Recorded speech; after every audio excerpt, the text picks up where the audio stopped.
இன்றைக்கி வந்துட்டு நம்ம பார்க்க போகிற பதிவில் வந்துட்டு சதுரகிரி மலையில் உள்ள மகாலிங்கம் கோயில்னு சொல்லப்படக்கூடிய விருதுநகர் மாவட்டத்தில் உள்ள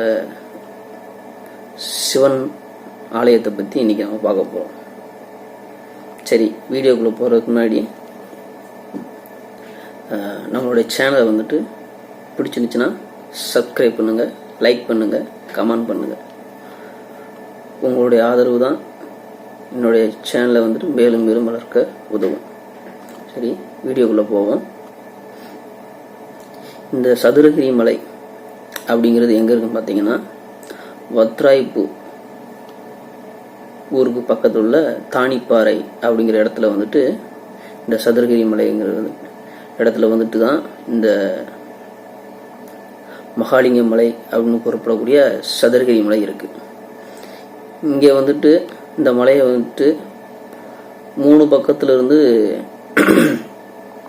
மலை ஏறுவாங்க. அதில் வத்ராய்ப்பு பகுதியில் இருக்கிற தானிப்பாறை வழியாக ஏறினாதான் பக்தர்களுக்கு கொஞ்சம் எளிமையாகவும் இருக்கும். மதுரை பகுதியில் உள்ள சாப்டூர் அப்படிங்கிற பகுதியிலேருந்தும் ஏறுவாங்க. தேனி பகுதியிலிருந்து மலையில் ஏறுறதுக்கு பாதைகள் இருக்குது. அதே போல் விருதுநகர் மாவட்டத்தில் வத்ராய்ப்பு பகுதியில் உள்ள தானிப்பாறை அப்படிங்கிற பகுதியிலிருந்தும் இந்த சதுரகிரி மலைக்கு ஏறுவாங்க. ஏன் இந்த சதுரகிரி இந்த மலைக்கு பேர் வந்துச்சுன்னா, எல்லா திசைகளிலிருந்தும் உள்ள மலைகள் வந்துட்டு ஈவனாக சமமாக 4 திசைகளிலும் 16 மலைகளும் சரிசமமாக இருக்கின்றோம். அதனுடைய மையப்பகுதியில் தான் இங்கே வந்துட்டு சிவபெருமான் வந்துட்டு நமக்கு வந்துட்டு காட்சியளிக்கிறார். இந்த கோயிலுக்கு உள்ள தல வரலாறுன்னு பார்த்தீங்கன்னா, இங்கே வந்துட்டு முதல்ல வந்துட்டு சித்தர்கள் எல்லாரும் வந்துட்டு தவம் புரியக்கூடிய ஒரு அமைதியான இடமாகத்தான் இந்த சதுரகிரி மலை வந்துட்டு பாதுகாக்கப்படுகிறது. இங்கே உள்ள இந்த மேற்கு தொடர்ச்சி மலையில் வந்துட்டு மூலிகைகள் நிறைந்த பகுதியாக இந்த மலை குன்றுகள் வந்துட்டு காணப்படுகிறது. இங்கே வந்துட்டு சித்தர்கள் வந்துட்டு தவம் இருக்கும்போது அவர்களுக்கு வந்துட்டு சிவபெருமான் வந்துட்டு ஒரு முறை வந்துட்டு காட்சியளிக்கிறார். அந்த காட்சி இதில் வந்துட்டு அவங்கள சித்தர்கள் வந்துட்டு இந்த இடத்துலையே வந்துட்டு நீங்கள் வந்துட்டு அருள் பாலிக்கணும்னு சொல்லவும், அந்த இடத்துலையே வந்துட்டு சிவபெருமான் வந்துட்டு தங்கிடுறாரு. அதோடைய தல வரலாறை இப்போ நம்ம வந்து பார்ப்போம். சதுரகிரி மலையுடைய அடிவாரத்தில் தான் வந்துட்டு கோட்டையூர் அப்படிங்கிற கிராமத்தில் பிறந்தவர் தான் வந்துட்டு பச்சைமால். இவர் வந்துட்டு பசுமைக்கும் தொழிலை வந்துட்டு செஞ்சுக்கிட்டு இருந்தார். இவருடைய பெற்றோர் வந்துட்டு தில்லைக்கோன், அம்மா வந்துட்டு திலகமதி, மனைவி வந்துட்டு சடைமங்கை. இவர் வந்துட்டு பச்சைமால் அவருடைய மனைவி வந்துட்டு தங்களுடைய பசுமாட்டில் வந்துட்டு கறக்கக்கூடிய பாலை வந்துட்டு தன்னுடைய மாமனார் வீட்டுக்கு கொண்டு போய் கொடுத்துட்டு வருவாங்க. இப்படியே சில காலங்கள் போய்கிட்டு இருந்துச்சு. அப்படி டெய்லி போய்கிட்டு இருக்கும்போது ஒரு நாள் வந்துட்டு ஒரு துறவி வந்துட்டு பால் கேட்குறாங்க. பால் கேட்டால் அந்த சடைமங்கை அவங்களும் வந்துட்டு அந்த துறவிக்கு வந்துட்டு பால் கொடுக்குறாங்க. உடனே அந்த துறவி வந்துக்கிட்டு எனக்கு வந்துட்டு தினமும் பால் கொடுக்க முடியுமா அப்படின்னு கேட்குறாங்க. சடைமங்கையும் வந்துட்டு சரின்னு சொல்லிட்டு ஏற்றுக்கிறாங்க. டெய்லி பால் கொண்டு வரும்போது பாலுடைய எப்பயும் உள்ள அளவோட சற்று குறைவாக இருக்கவும் தில்லைக்கோன் அவர்களுக்கு வந்துட்டு சந்தேகம் வருது, பால் குறைஞ்சிருச்சே அப்படின்னு. இந்த சந்தேகம் வரவும் தில்லைக்கோன் அவர்கள் வந்துட்டு பச்சைமால்கிட்ட வந்துட்டு சொல்கிறாங்க, பால் வந்துட்டு கம்மியாக வருது அப்படின்னு. உடனே வந்துட்டு பச்சைமால் வந்துட்டு சடைமங்கை போகிற வந்துட்டு பாதையில் வந்துட்டு பின்தொடர்ந்து போய் என்ன பண்ணுறாங்க அப்படின்னு போயிட்டு பார்க்குறாரு. உடனே வந்துட்டு சடைமங்கை அவர்கள் வந்துட்டு அந்த பாலை வந்துட்டு ஒரு துறவிக்கு கொடுக்குறாங்க. துறவிக்கு பார்த்த பச்சைமாலுக்கு வந்துட்டு கோபம் அதிகமாகி அந்த சடைமங்கையை வந்துட்டு அடிச்சிடுறாரு.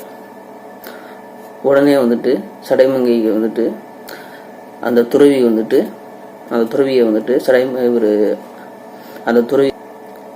வந்துட்டு சடைமங்கை மேலே வந்துட்டு ஒரு இரக்கம் கொண்டு அந்த சடைமங்கையை வந்துட்டு காக்கும் தேவியாக வந்துட்டு சிலையாக்கி விட்டு மறைஞ்சிடறாரு. மனைவியை பிரிந்த அந்த பச்சைமால் வந்துட்டு மனம் திருந்தி சதுரகிரி மலைக்கு வர்ற அடியார்களுக்கு வந்துட்டு பால் கொடுக்கும் உதவியை வந்துட்டு பச்சைமால் வந்து செய்ய ஆரம்பிச்சார். ஒரு நாள் சித்தரானந்த சித்தர் வந்துட்டு என்பவர் வந்துட்டு பூஜைக்கு வந்துட்டு பால் கொடுத்து உதவிக்கிட்டு இருந்தாரு பச்சைமால்.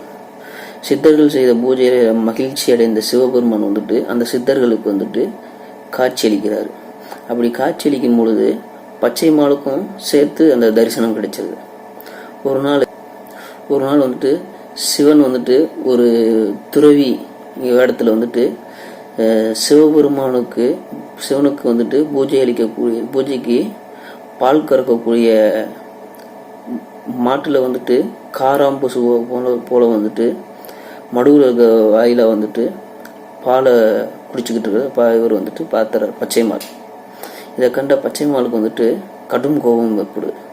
உடனே வந்துட்டு அந்த துறவியின் தலையில வந்துட்டு கம்பால வந்துட்டு அடிச்சிடுறாரு. அடிச்சா அவருடைய உடம்புல இருந்து ரத்தமா வந்துடும். சிவபெருமான் உடனே வந்துட்டு புலித்தோல் அணிந்து பச்சைமாலுக்கு வந்துட்டு காட்சி கொடுக்குறாரு. சிவபெருமானை அடிச்ச அந்த பச்சைமால் மிகவும் வருத்தப்பட்டு அழுதார். சிவபெருமான் வந்துட்டு அவனை வந்துட்டு தேத்தி, நீ தேவலோகத்தில் சேர்ந்தவன், உன் பெயர் வந்து யாழ் வல்ல தேவன் அப்படின்னு சிவபெருமான் வந்துட்டு சொல்றாரு. நீ வந்துட்டு யாழ் மீட்டி என்னை பாடி மகிழ்விப்பாய். சிற்றின்ப ஆசைக்காக காரணத்தினால வந்துட்டு சபிக்கப்பட்டு நீ வந்துட்டு பூலோகத்தில் வந்துட்டு மனிதனாக பிறந்தாய். உன்னை மீட்டு எடுப்பதற்காகவே வந்தேன் அப்படின்னு சிவபெருமான் அவர்களுக்கு வந்துட்டு பச்சைமாலுக்கு கூறி அவருக்கு வந்துட்டு முத்தியும் அளிக்கிறார்.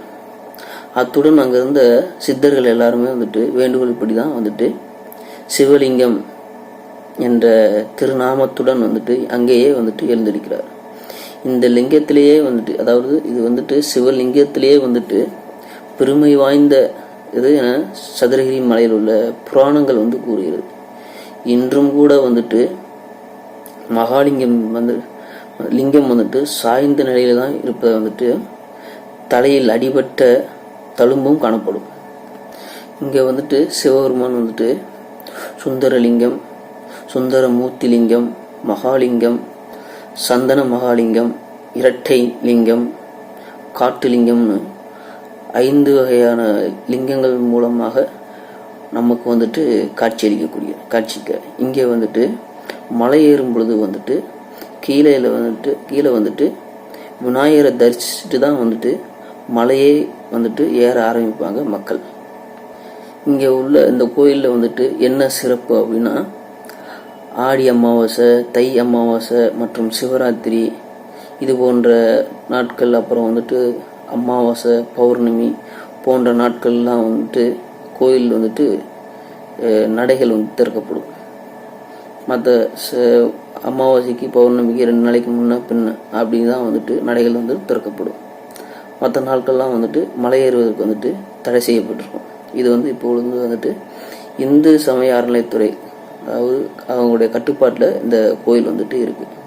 இந்த கோயிலை வந்துட்டு முத கட்டினது யாருன்னு பார்த்தோம்னா, மதுரையை அப்பொழுது ஆண்ட திருமலை நாயக்கர் அவருடைய அரசவையில் சாப்டூர் பகுதியை ஆண்ட மன்னர் வந்துட்டு இந்த கோயிலை வந்துட்டு கட்டினார். நன்றி, வணக்கம். நம்மளுடைய கொள்கை வந்துட்டு எப்பயுமே வந்துட்டு தேசியமும் தெய்வீகமும் இரண்டும் கலந்த கலவையாக தான் இருக்கணும். அப்போ தான் வந்துட்டு மனிதன் வந்துட்டு ஒரு முதிர்ச்சியான மனிதனாக வந்துட்டு நிகழ முடியும். இல்லை என்றால் சுயநலமான போக்குடைய மனிதனாகத்தான் வாழ முடியும். அதனால் எப்பயுமே வந்துட்டு தேசியமும் தெய்வீகமும் நமது 2 கண்களாக பவித்து நடந்து கொள்ளணும். நன்றி, வணக்கம்.